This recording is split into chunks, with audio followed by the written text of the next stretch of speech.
So I'm Carlos, work for ITV as a core software engineer. I'll be talking today about distributed tracing and metric collections for Scala. Just a brief summary of what I'm going to say today. We'll be mostly looking at an open source library called Common, which allows you to do much of this distributed tracing and metric collection. We'll then look at a small project I've built to essentially show off some of the capabilities and some of the value of Common. I'll just show you the project running for a brief moment, and then we're going to go into understanding how Common can help you have monitoring, alerting, and tracing in your applications. And then I'm just going to give you a quick overview of how you can use, how you can integrate Common within your project. So Common is a, where do I put my glass of water? Oh, there you go. So Common is an open source library. It supports most of the open source frameworks we use nowadays for Scala. So it supports HTTP4S, Play, HTTP. It has some modules for dealing with futures, for collecting data associated with JDBC or system metrics. And it's kind of funky in the end, but whatever. And it also supports exporting that data in various formats. So you can export it as a Prometheus to InfluxDB, StatsD, or there's other integrations as well. So foobar is essentially my attempt to model a fully automated pub or a fully automated bar. The way it works is quite simple. A user comes in, they fire an HTTP request to a console application, which will take that request, forward it to a bartender app, and the bartender app will essentially publish an event into a RabbitMQ instance saying, there's a new request for a specific drink. On the other end of Rabbit, we'll have different types of taps, each of them for a specific drink, and they'll essentially pick this event and pour a drink. In this case, it will only sleep for a couple seconds or milliseconds, but that's what it does. After that, each tap will publish an event saying, this drink has now been poured. That will get picked up by the bartender, which will update the console app, which will, at any point, the client can check if their drink is ready or not. And at some point, it will be. So let's just see this thing working. So essentially what we have here is there's a set of services running in the background. And we can see that if we fire an HTTP request saying, I want a drink, and the drink is water, we'll see a couple of logs of this entire flow being implemented. So very briefly, I'm just going to start here a small script. What this is going to do is essentially start requesting randomly water, soda, and Coke drinks with parallelization level of 3, so 3 at a time. And you can see the logs start appearing. And the question now is, imagine this is a production system. How do we know if our system is actually healthy or not? So you could just say that it's responding to requests, so it's up. But that's maybe not enough, because we may want to know if it's responding to, maybe it's failing for a specific type of request, maybe it's taking too long for some requests. And so the way Common allows you to deal with that, or that helps you to deal with that, is that while your service is running, Common will be gathering metrics and gathering data about how your service is running. And we'll then publish that data to some outside tool where you can store it and you can visualize it. In this particular case, I've hooked up my services to publish to a local InfluxDB instance. And then I also have a Grafana dashboard on top of that. So what we can have with that is, so you can see that we have multiple dashboards created, one for each type of application. And we can see, like, for instance, for the console application, we can see request throughput, we can see response times, a status code count.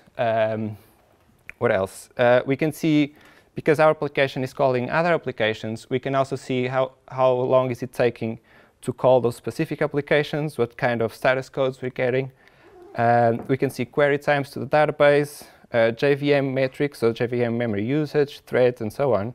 And another very interesting thing is that we can break it down by specific endpoint. So we can see for a specific endpoint, how's it going? Is it returning errors, or is it not returning?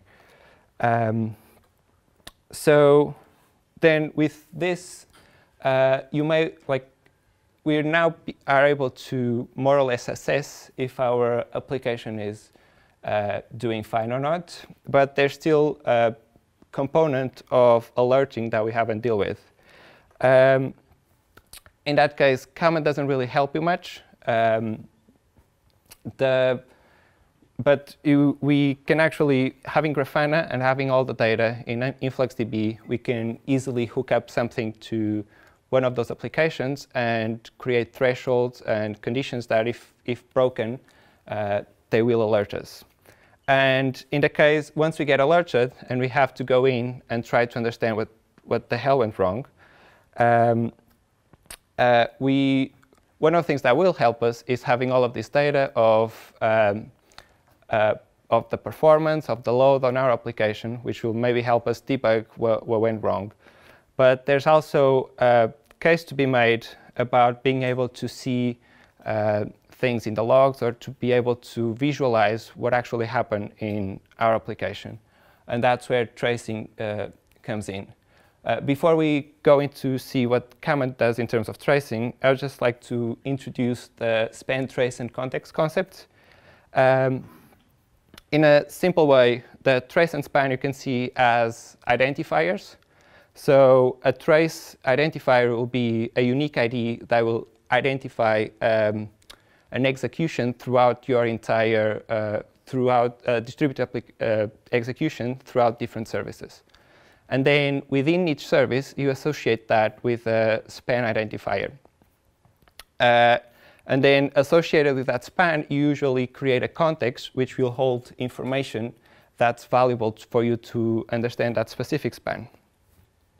So a quick example would be if we have two services, A and B, and during A execution, A calls B twice. That would mean that service A will create a trace ID and a span identifier, identifying the trace, identifying this entire distributed call, and the span will identify the call in service A. And then if we're talking about HTTP, we'll probably associate a context which can hold the URL that was called, the status code that was returned, like begin and end timestamps, and so on. So then service A calls service B, sends along a trace and the span ID, mostly because service B has to know that it's being called within this specific trace. Notice that the context is not sent through the wire. Usually this is done using the HTTP headers, but it can be done in various ways. And so when service B starts processing the requests, it will generate its own identifier, which will essentially identify the execution of service B and its own context, again, giving us more knowledge about how service B, what happened in service B. And then for the second call, notice that trace ID and span ID, the ones that are sent are exactly the same, because we're still in the same distributed call, and we're still, the span identifier is still the same. And now service B will create a new span identifier, identifying this new execution and a new context as well. And so in terms of tracing, what Common allows us to do and what it helps us with is when your service starts executing, it extracts all of this information, these trace identifiers and these span identifiers from the HTTP packages, or you can even integrate it with RabbitMQ or whatever communication layer you're using. And it takes that and it propagates it through your call stack within your service. So at any point, you can access trace identifiers, you can access the span identifiers, and so on. And it also helps you propagate it when you make external calls from your service. And what that gives us is, so for instance, let's say we're interested in let's say this specific request, just as an example, we can then go to our logs and, oops, that was wrong. Why did it? And we can find something that makes sense to us that was like mainly related with the request we're interested. And you'll notice that Common is injecting a trace ID into the logs. So now we can isolate all the logs that were generated for that specific call. So at this point, it's not. OK. So you can see that this is only log lines that were generated during that specific HTTP request across all of our services. And in this case, there's not that many logs. But if we wanted to further restrict our domain of logs, we can use the span ID to restrict it down to a single service. One thing that I didn't mention is that the span identifier can be arbitrary. So it could be associated with a single function, or even like you could just look at a specific part of your services. And then if you get to integrate this with tools like Jaeger or Zipkin, you get a very nice visualization of what happened in your service. So this is not the best trace. This one's a bit better. So we can see on the right, we have our services. We have the duration of each individual request. And we can see, for instance, in this case, that there was a bit of an error here. This is not 100% obvious, but if you look closely, you can see that there's two queries being executed at this point. One of them is an update for this specific identifier, and the other one is an insert for the same identifier. So we can kind of see that there's some kind of race condition going on, where the insert and the update are being issued more or less at the same time, meaning that we have an error because we're trying to update something that doesn't exist. This kind of analysis I'm not going to say it's obvious, but it's way easier if you have this kind of visualization. And this is also very good if you want to do optimization analysis, because you can see exactly where time is being spent and where you should go and try to fix and try to improve performance. And yeah, lastly, in terms of integrating things with Common, integrating your projects with Common, the most changes you have to do are based around build SPT, plugins SPT. So it's mostly configuration, so you have to add the libraries and add some plugins. And then the main code you actually have to write is essentially a way to take an URL and make it into a generic identifier. So essentially to deal with things like if you have an URL which is /client/client ID, you have to provide Common with a way to turn that into a unique identifier so that it can then group them by operation rather than by individual URL. And then depending on the framework we're using, for instance, for Play and HTTP, there's not much to do because it is essentially based on aspects. So you won't have to do many changes to your code. But in this particular case, this application is running with HTTP4S and CATS effects. And in that particular case, what we essentially have to do is provide it with just wrap the client and server instances and provide it with a slightly tweaked execution context so that it can do the propagation on its own. And so, yeah, lastly, so this is the repository, which holds all the code that I've just shown you. You should be able to run this just using Docker and Docker Compose. So it has all the Grafana, InfluxDB, all of that is here. So yeah, you can check it out. You can do, and everything should be there.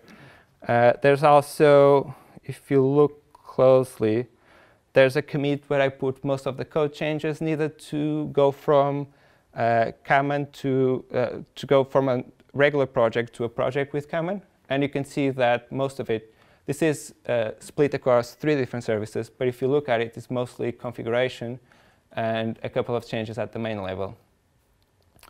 The last thing I would like to reference is even if Common doesn't support a specific integration, like I had, for instance, the RabbitMQ client library I'm using, it's one that's developed at ITV, it's an open source project, which doesn't have an official Common integration.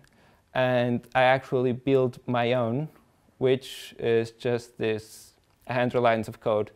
So it's fairly easy to do as well and to integrate with. And where's the presentation? There you go.